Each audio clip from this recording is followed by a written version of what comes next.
Good morning, Fort McMurray, Wood Buffalo, and the rest of the world. You've tuned in to the Mac City Morning Show. I am your host, Elliot Pierre, and we're going to start this episode off the same way we start every episode off, with a moment of gratitude. I know that you could be doing a million other things with your time, and the fact that you spend it with us truly does mean the world to me. So thank you. On that note, Tanner, hit him with the intro.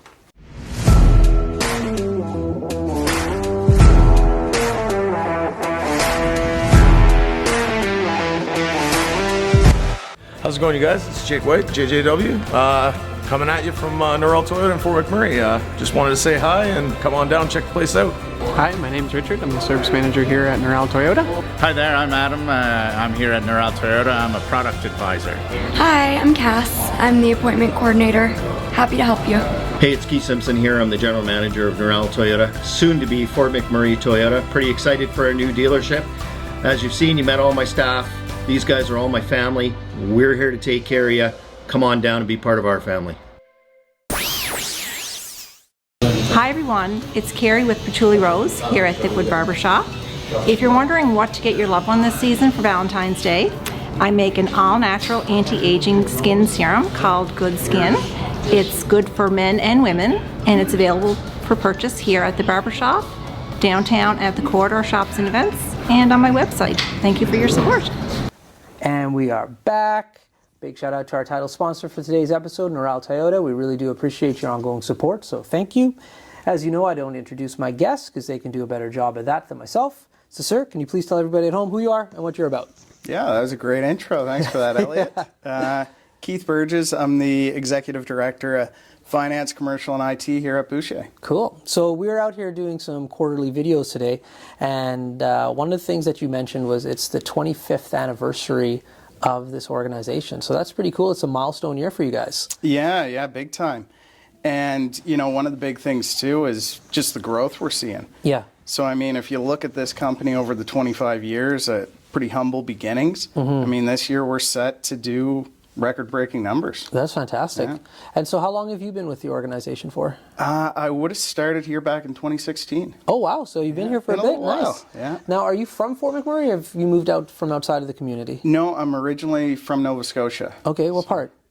From Windsor, so right at the start of the valley out there. Okay. And so what brought you to Fort McMurray?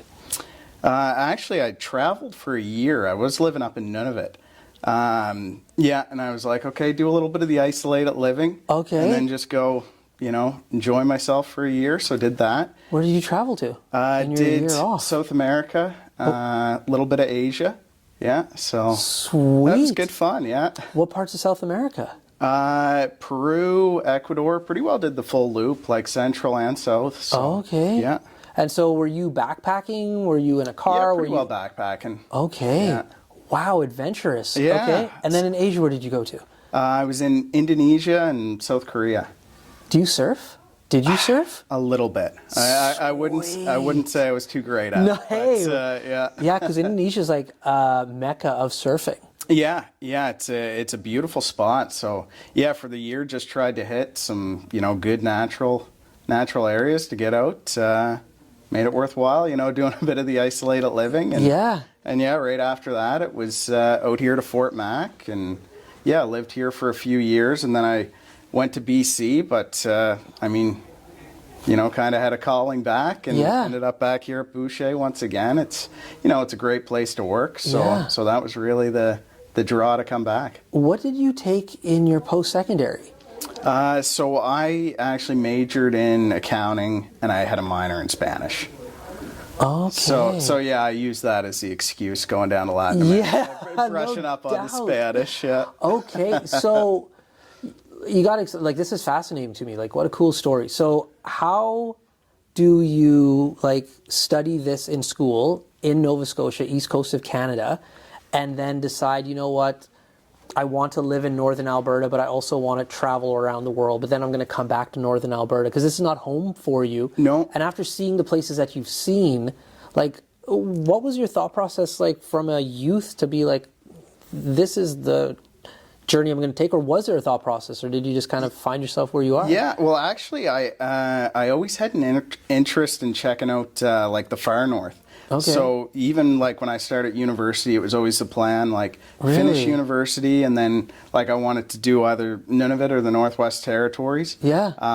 Had a great experience there. So I find, you know, if you go up there right after university, Yeah. you get thrown right in. That's right. So, I mean, the experience level that you can get is, yeah, I wouldn't have got that probably anywhere else. Right. So that helped out a ton. Yeah. Yeah. And so you got. I like different cultures too. So I was Right. like, oh, none of it'll be something different for sure. Yeah. So great people. Yeah, look back very fondly on my time there. Yeah. And so then when you've said it a few times, like you want to go off the grid. When you live in these areas, or when you went through South America, like were you going into like the jungles and living in there, or were you trying to stay in the major city centers? Like how did your travels? Had a bit of a mix there. So Okay. yeah, I did definitely hit a lot of the major cities, but like even went into like the Amazon. So did probably about 3-4 weeks. Yeah. In the Amazon, which was amazing. Yeah. Yeah, like to get a little bit out there. A Yeah. little bit off the grid. Yeah. The Amazon jungle is a interesting place to be. My parents are from Guyana, South America. Oh, is that and right? so, like, as a kid, we used to go often enough, I guess I should say. I've been there a number of times, and I remember flying into the jungle. My uncle was a bush pilot, and so he'd fly us to, like, a waterfall called Kaishore Falls, and, like, it's right in there. And I'm just like, I grew up here in Fort McMurray, so I'm used to, like, the forest that we have. So when they're like, yeah, we're going to go into like the jungle. I'm like, I know what woods look like.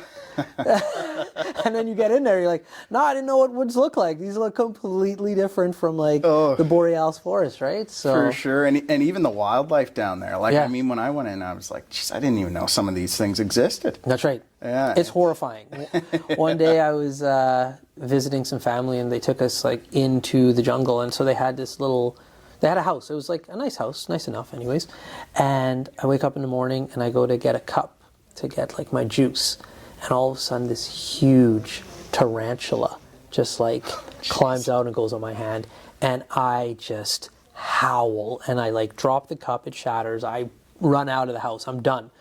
And then my family comes in like, and they like, what's wrong? I was like, the spider. And they're like, oh, you No big deal, eh?" stupid Canadian. And so they just like, take the spider, put it outside, and they go away. They're like, that's not a poisonous spider. You had nothing to worry about. I'm like, I had a lot to worry about. But yeah, it's a different vibe down there for sure, to say the least. Completely. It's it's always great getting around and seeing some of those different areas. Yeah. So, how long were you in South America? And did you like go straight from South America to Asia afterwards?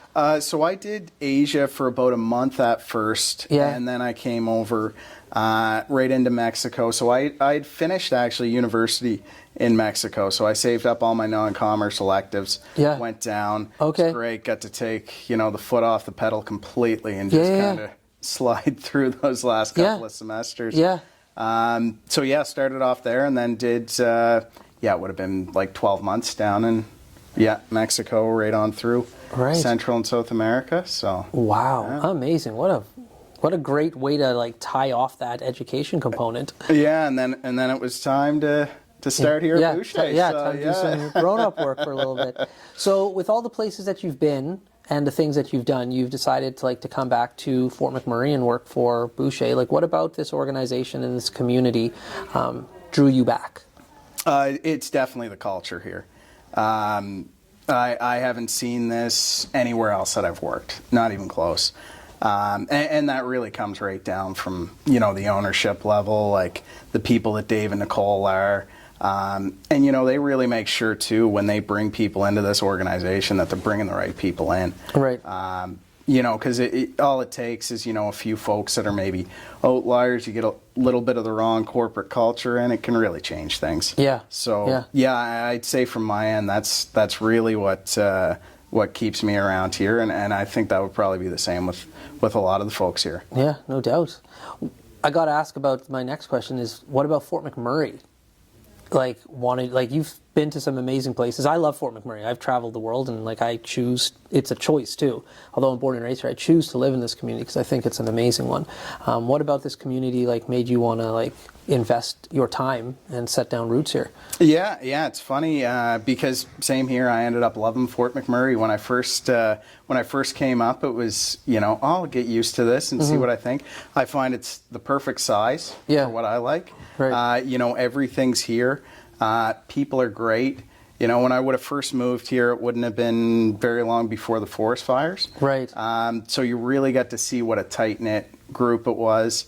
Yeah, I mean, I would say it's really about the people. You know, love seeing the northern lights up here. You know, you're kind of out in the nature. You know, doing the ice road up to Fort Smith. Yeah. A lot of good options here. Very cool, man. So Cool. yeah, I like the winter sports. So yeah, Fort Mac's a good spot for me. What winter sports? I like to hockey would definitely be the Hockey's main number one. Okay. But like to snowboard. You know, get out. Got a Vista Get on the Ridge. snowshoes. Yeah. So drive down to the mountains a fair bit too. So Nice, get down to man. the Rockies. Very cool. Try to stay active. What kind of snowboard do you have? Geez, I don't even know exactly what. I just I have a little kid now, and I've got a bunch of snowboards in the house, and he's like looking at them, and he skis, and so he's just like, next year, Dad, I think I want to try snowboarding, and I'm just like, okay, and so like I'm having fun with him, like looking at snowboards right now, and then he's just like, hey, if I buy this snowboard brand, like a Burton, do I have to buy like the Burton bindings? And I'm like, no, and then he's like, what about the boots? I'm like, you can like mix it all up, Exactly. and so he's going through all my boards, and he's just like, oh, like it's so cool. So that's why I asked the question. You do a fair bit of snowboarding too? Do you? Before he was born, yes, I loved snowboarding. And the problem now is before he was born, I knew he was coming. And I didn't know he was a boy. It didn't matter to me if it was a boy or a girl. But when I had a kid coming, I said, they're going to be in extreme sports. Like I love watching surfing. I skateboarded as a kid. Like I snowboard as an adult. And I was like, they're going to be a board sport kid. Yeah. And then he was born. I'm like, he's never going to touch any of this because I don't want him to get hurt. I'm just like, oh. So this year in particular, like he really started to get good at it, and I can't watch him. So how like old is he? 8. 8, and yeah. so my wife is just like, you need to come out more often. And I was like, I can't because my heart just I can't handle it because he's getting better, but he's not there yet. So when he falls, my stomach just drops. So I'm just like, I used to snowboard a lot, but now, you know what? I don't have the stomach to see him. Yeah. So, anyways. Yeah, that's fair. But listen, man, Tanner's giving me the sign that we are coming to the end of the show. So, but before we cut you loose, we give everybody gets a chance to give a shameless shout out or plug. So you got the mic, the camera, the lights. Have fun. Plug. It could be anything, man. It could be, we've had people shout out their mom, their cars, their organization, anything. Literally, shameless shout out or plug. You can't give a wrong answer on this one. Yeah, I guess since I'm here, you know, with Bouchier doing this, I'll just give the 25th anniversary a shout out. You know, given the fact that we're going to have a bunch of events going, I think we're doing like a grand opening in September. So really hope to see a lot of people in the community out and about for that. Sweet. Awesome, man. Well, that was a great shout out. Oh, and you know what? We totally forgot, but you're going to see it at the end of the show. A commercial from Carrie from Patchouli Rose. But everybody at home, that's been another episode of the Mac City Morning Show. Thank you so much for tuning in. Big shout out to our title sponsor, Noral Toyota, as well as Carrie from Patchouli Rose. We really do appreciate your ongoing support. I hope everybody at home is having a great day, and we'll see you tomorrow. Peace. Hi everyone, it's Carrie with Patchouli Rose here at Thickwood Barbershop. If you're wondering what to get your loved one this season for Valentine's Day, I make an all-natural anti-aging skin serum called Good Skin. It's good for men and women, and it's available for purchase here at the barbershop, downtown at the corridor shops and events, and on my website. Thank you for your support. What a deadly old way to end another morning show. Later, boss. It's so ballistic!